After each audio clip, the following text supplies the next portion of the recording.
Rusia merilis rekaman momen penyerangan terhadap unit pertahanan angkatan bersenjata Ukraina.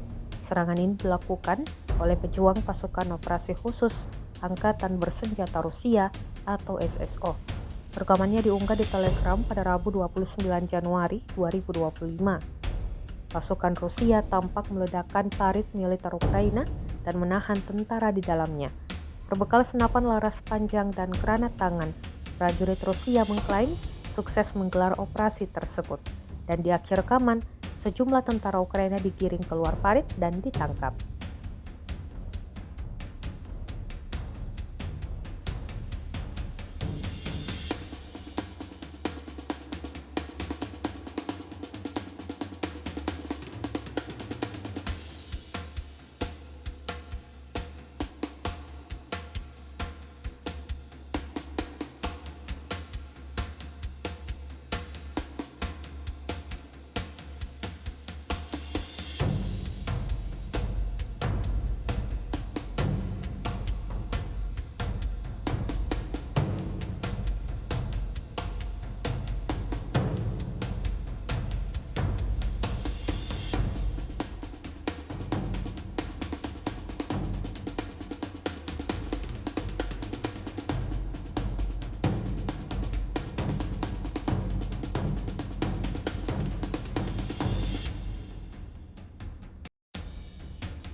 Download Tribun X sekarang.